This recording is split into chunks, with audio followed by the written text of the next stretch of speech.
You're listening to the Money Mike Syndicated Radio Podcast. How we doing? Hope everybody's having a beautiful morning. It's a great day. Nothing but sunshine in California. We're going to get into it. We got a great show for you today. We're going to talk a little bit about Caitlin Clark's got to go up there to Seattle. They got the Seattle Storm. That's going to be a good one. That's a good matchup for the Indiana Fever. I want to talk a little bit about Dawn Staley and what her comments were regarding Caitlin Clark. Going to get into Gabby Williams a little bit and reminisce on her Chicago Sky and where she is now. Also want to have the conversation about Lexie Hull, how I view it, WNBA scouting, and how Lexie Hull can change the Indiana Fever and put them back on the right track to getting to the top of the WNBA. Then we'll wrap it up. A little comment, somebody fired a shot across the bow. Lyn Dunn and Stephanie White, and it's time for Stephanie White to prove herself. Sit back, relax, get your coffee. We're going to run through it. Get your tea, turn the treadmill on, do what you do to make you feel good. Money Mike's going to take you home. Okay, so you got Seattle Storm, Indiana Fever. This is a good matchup. It's a good test now. It's a good test because what you got there in Seattle, you got Diggins, Skylar Diggins, right? And, right now, Money Mike kind of kicked off, just needed to be done. The Ruthie Bolton MVP Point Guard Award. Why did I do that? Because the MVP voting that they have in the WNBA now, it's a little convoluted. It's a little antiquated, maybe, I would say, and doesn't really give you. But I believe the point guard's special. They're the special ones, and they're going to face two tonight. Because you're going to get Skylar Diggins, but you're also going to get Gabby Williams. And Gabby Williams is she's what you call the French Army knife. And she's a good ball player, got a good understanding of it. Been watching Gabby Williams since 5th grade, playing under Jam On at basketball here in California, right out of Reno, Nevada. So that's a tough one. Gumakay's putting it down, 8.4 rebounds, being active outside the post. So there'll be a lot of activity that's going to go on. The Seattle Storm, the game, what do they have? They have it up on the board tonight. I think Seattle Storm may be a 1.5 point favorite. Don't know how they're seeing that. I think they just can't give Indiana any points because you don't know when Indiana's going to show up and play its best basketball. And that's what they're facing. You look at it from a standpoint, the Indiana Fever now have to transition. Took a loss to Las Vegas, right? But guess what? You're going against the same type. And remember, you got Dominique Mulunga, 6'6" baby. That's the baby child right there. Is going to be altering some shots, things of that nature. But a lot of times, players' movement and things like that. So this is going to be a good one. Indiana Fever have been up and down, up and down. Play good one night, don't play good the next night. Got a lot of different moving parts going on, a lot of different distractions. I've talked about that. Skip that. Let's play basketball. You got to suit them up. You got to run the court. It's got to go 94 feet. There's no doubt about that. So Indiana's going to get a good test. This one here is going to be really, really good. Caitlin Clark, we've kind of talked about her a little bit. Is she healthy, not healthy? Quad, what's going on? What's different? And I made a comment about sickle cell. Now understand when I made that comment, folks, I have sickle cell trait, right? So I can remember in college playing ball games and everybody's having a good time. I'm shivering and shaking. Didn't know what it was because we didn't have it there in the 80s. But for athletes now, and I'm sure there are some WNBA athletes that have sickle cell, you got to manage that. You got to manage that differently where the normal athlete would be able to do this much conditioning. Someone with the trait may have to cut that back. And so wasn't referring that that's what it was, but just in the experience, and it's become well known. Now, let's talk about Dawn Staley. I want to talk to you about Dawn Staley because Dawn Staley is a very, very interesting individual, right? Because you got Stephanie White, big ego, Dawn Staley, big ego, want their own brand. Stephanie White wants her own brand. Here you got Dawn, right? So Dawn is like, I like Caitlin Clark. I like Caitlin Clark's passing, right? I really like Caitlin Clark. But now, Dawn, you ain't being honest because she just shot you out the game, right? She just shot you out the game, Dawn. She beat you. So here's the deal with Dawn. Dawn says, well, here's the thing. Caitlin is really good, but, she's got a lot of fans, and she has a lot of new fans, which rightfully, that's what you want, right? Anybody that has a business that you start up a corporate enterprise business, right? And you want to have a multi-location business, what the WNBA is, right? Corporate headquarters. They got, 15 locations now, 14, 15, 16 locations. So you're building this, and you got an individual that comes in and says, hey, you know what? This new expansion team has a player that everybody wants to see, right? Because Indiana Fever, folks, I'll put it to you like this. After going down, let me back up, in 2022, when you average 1,700 fans a game, right? When you bounce back like Indiana, you're really an expansion team, right? Because the fans you had, some of them have passed on. Some of them said, I don't want to deal with you no more. And now you got a whole new crop, right? Because if now you're winning. So you can start out by saying bandwagon, but call it what you want. So now Dawn says, well, all Caitlin's new fans, this is what bugs me, as Dawn is saying, they're not open to any criticism of Caitlin Clark. And I don't think that's true. I think it's more getting criticized of Caitlin for being in the wrong situation at the wrong time, or being placed in a bad situation and then getting the criticism, right? But Dawn has to speak her piece. You got to remember, with Dawn, she's been beat by Caitlin. Gino, she's been beat by Caitlin, right? So you got to understand that how these players look at it and what the coach is trying to do in a manipulative. Because I know for a fact, Dawn Staley is talking to Boston after every game. It'd be a miracle. It would be a miracle because Dawn coaches South Carolina, and that's the team. But Dawn's taking 100 calls a day from all these players who are playing in the WNBA. Dawn has to be the translator for them. She's a translator, and that's kind of how it works, folks, is with Dawn. She's a translator, and everybody, I bring this up all the time, that when you get to this level, you're playing high major D1, or you're playing in the pros, you're playing in the NBA, somebody's got to translate for that athlete, because the athlete's not going to have any idea what you're talking about, and once you lose them, right? So I say that point to say about Dawn. Dawn's a good coach. I think Dawn would be better served in the WNBA. I think they should pay her for those accolades, because at the end of the day, that's all her players. Same thing with Gino and everybody else. It's confusing, but let's get back to it at hand. So anyway, Dawn says, new fans, no criticism. They don't take it. And she's right. Because at the end of the day, Caitlin Clark comes out there with perfection, and people have seen it. Now, it would have been different if Caitlin didn't take the court, Dawn, with perfection. But last year, she took it, and she showed her perfection. Now, I said the only thing you could do, Money Mike put it to you right down the line. I didn't kid you. I didn't sugarcoat you. I didn't tell you nothing not true.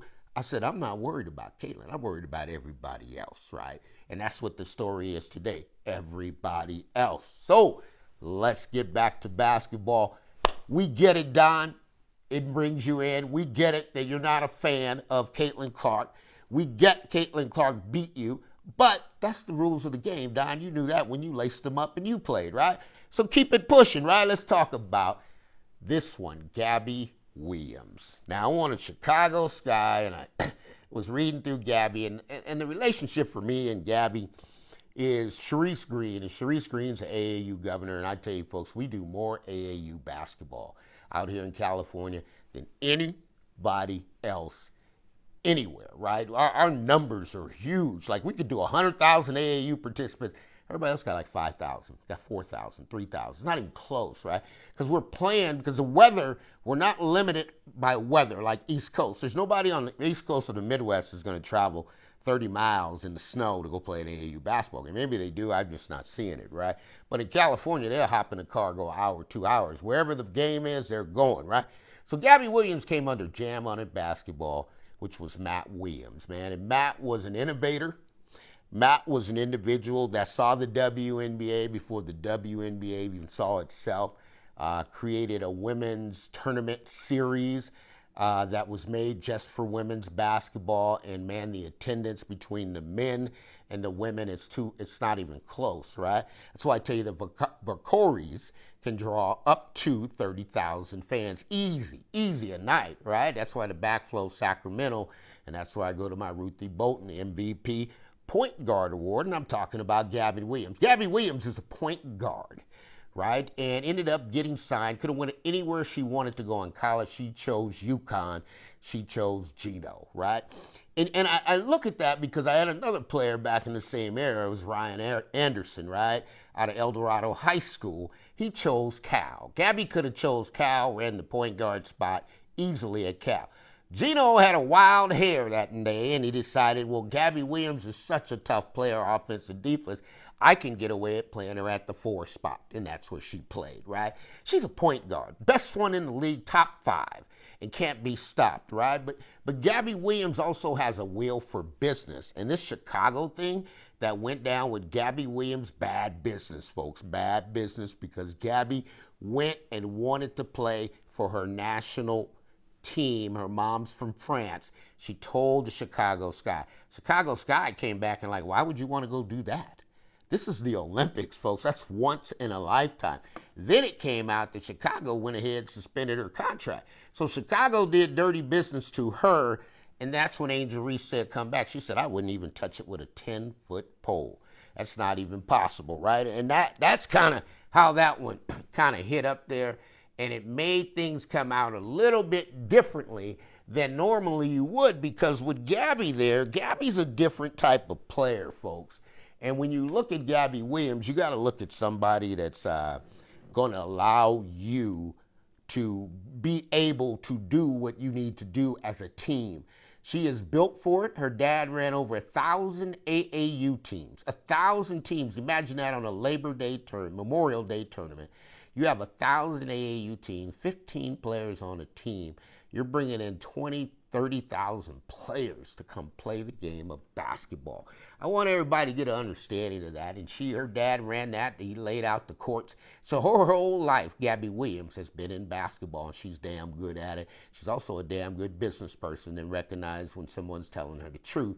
And I align that to Matt Williams, who went all the way up to AAU as a governor or vice president of AAU, but he loved the game of basketball. Had opportunity to work with Armand Johnson, with Team Adidas, Team California. That was our team, and we were able to get Armand Johnson to come over, played at Nevada as well, and ended up drafted Portland Trailblazers, right? So you look at that program of Jam On It basketball, it produced a lot of basketball players, produced a lot of scholarships, 100%, no doubt about it, all right? So that's Gabby, but Gabby's a superstar. You're going to find out that more and more. She went to Seattle because they're giving her opportunity to be that point guard and going to play. Let's take a shot over the bow. Lyn Dunn. My, Miss Lyn Dunn. Miss Lyn Dunn. Miss Lyn Dunn. Lyn Dunn is the mother of the church at the Indiana Fever. That's what I see Miss Lyn Dunn as. That's the mother of the church. Now, let's get into it, and why would the mother of the church say you need to drill it down to get the players to do it? That's called the shot over the bow at Stephanie White. Now, she may be rubbed a little wrong, but Lyn Dunn's a team player. Lyn Dunn said, hey, we got to remove Christy Sides, okay, and we're going to go ahead and just move you over. We don't give her you, because Lyn Dunn and the Simon family, I mean, they have Thanksgiving dinner together. They're families, all right? So Lyn Dunn has the best interest of this Indiana Fever organization in her heart from top to bottom. Might not like everything Lyn does. You might not like the Christy Sides appointment, right? And that's what everybody's a little upset about right now. And that's what Lyn's upset about, because she's watching it. She's calling BS on Stephanie White. It's a tough call, but she's going to call it. She's saying, look, if you want that, you need to drill it. And you ain't practicing and you ain't drilling this, and you're not going to pull no wool, W-O-O-L, over my eyes. That's what Lyn Dunn is saying. And that's where Stephanie White, it's gotten to the point now, it's like, what's going to happen next? Because Stephanie White has got to prove it. Stephanie White's got to prove herself. And she hasn't done that yet, okay? She hasn't done that yet, and going against her peers and colleagues of the WNBA, which they have. Sidney Johnson's put a hold on the Washington Mystics, right? You got the coach put a hold on the Atlanta Dream. Atlanta Dream playing basketball. You don't have to ask anything. And you got over there the Dallas Wings. You know, I told you guys about Elijah James. He's finally giving her some minutes, and Coach Caban's going to fall in love with James over there. I'm telling you, that is one of the best I've seen in a long time. So you get to this stage, but Lyn Dunn said, well, you guys got rid of Christy. We're not doing any better. right? And I had a plan. Lyn Dunn literally had a plan. Lyn Dunn drafted players, right? GM drafted the right players. Lissa Smith didn't quite work out. If it would have, man, that would have been a jewel. Had all the bigs, had Timmy, had everything. You just needed a couple more pieces. In fact, the Indiana Fever, as I transcended this one, Lexie Hull. Indiana Fever didn't even need to go get anybody, because if the Indiana Fever would have knew, Lexie Hull would have showed up like Lexie Hull is playing basketball right now. And here's where I'm going with this, folks.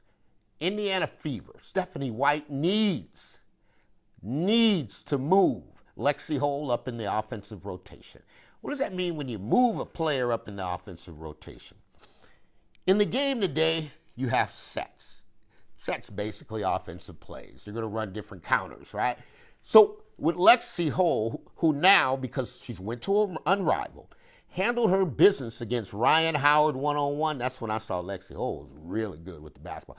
Lexie Hull's got great ball handling. Lexie Hull is now able to finish ambidextrously. Lexie Hull can shoot it, and plus Lexie Hull can actually move up in that defense to dictate offense rotation, right? So when you get a player out of nowhere, shoots out of a cannon like Lexie Hull, you got to move her up in the offensive rotation. So what does that mean? Instead of, let's say, Mitchell and Clark get 20 shots a game, they might have to give up 4 apiece, right? Boston, y'all might have to give up 4 apiece, because Lexie Hull needs to take about 15 a game. Lexie Hull, Money Mike, WNBA scouting report. I'm giving it to you uncut right now. Lexie Hull needs to be almost a second option on the Indiana Fever. That's how good she is. Now, if you want to move the Fever, and this is what I do, folks. This is the business I'm in, is when I get asked these questions. I can tell you how to move a team. I can tell you how to rotate it. Lexie Hull can move up into the 1-2 spot, right? Now, you can move Kelsey Mitchell to the 3 and D, because that's not going to bother her. She's going to sit there till it's 8 seconds left in the clock. Y'all come get me, give me the ball. Mitchell don't got no problem with that. Mitchell can work with 8 seconds. In fact, she only needs 5. If you give her 8, that's too much, right? So now you got a thing where you got Boston. So I heard Stephanie White talk about the big 3. Well, it's not the big 3. It's the big 4. Lexie Hull is the meanest, toughest ball player, most improved WNBA. I talked about Angel Reese being most improved, but Lexie Hull is getting it done. And when you get a player like Lexie Hull, you need to utilize Lexie Hull to win ball games, and that's what's going to happen for the Indiana Fever. I'm going to call it just like I said, and folks, I'll tell you time and time, I don't miss when it comes to scouting. I can tell you what a player can do, and I can tell you right now, you need to have about 8 or 9 sets. Okay, put the triangle on the other side, run off the guard off the wing, turn it into a 2-man game, whatever you want to do, right? But she can come in there, and Lexie Hull is a fireball. And you know what? She is the engine of the team. Right now, you know, Caitlin's always done it. She faltered a little bit last year, right? Mitchell had to pick up for a few games. Now you got Mitchell laboring, so you got Boston's trying to pick it up, but you got to utilize Lexie Hull. If Stephanie White don't see that, you're missing the game of the WNBA. This is the Money Mike Syndicated Radio Podcast. Folks, I have a good time every time I visit with you. I enjoy it. Hope you did. We got some good stuff covered today, and there ain't no doubt about it. You got Caitlin, and Caitlin going to roll against Skylar, and she going to go up there against Gabby. Ain't no doubt about it. And you're going to look at Dawn Staley. Dawn, come on over to the WNBA. You know you want to be here. Ain't no doubt about it, right? You got to call that just how you got to see it, because the Indiana Fever are. Seattle Storm are a tough matchup. They're a tough matchup. They play fast. They stretch the court, and they're going to play the Indiana Fever tonight. Somebody's going to have to figure out who's going to win. And you got Miss Lyn Dunn checking a shot over the bow. Y'all got rid of Christy Sides. What y'all brought in ain't no better. And that's the real talk. That's why you say if you want it, you better drill it and get in there and learn how to coach these girls. That's a shot over the bow. Ain't no doubt about it. Gabby Williams, superstar, hands down. And then again, Lexie Hull is Lexie Hull. That's an all-star, folks. Down there, I don't know, but I saw her playing on Rival, and I said when she goes over there, I knew it. I said it's going to open her game up, and her one-on-one skills, she might be one of the best players in the WNBA one-on-one. Don't be surprised just because she's one of those quiet ones. The quiet ones are always the ones that sneak up. I enjoyed it. We had a good time. You guys keep tuning in. I appreciate it. I appreciate your subscriptions, liking, and subscribing. You tell me what you want, I'll get it done. I promised you one thing, all things are possible to those who believe. And we're going to get better and better so we can go higher and higher together. The WNBA is a special game. It's fantastic.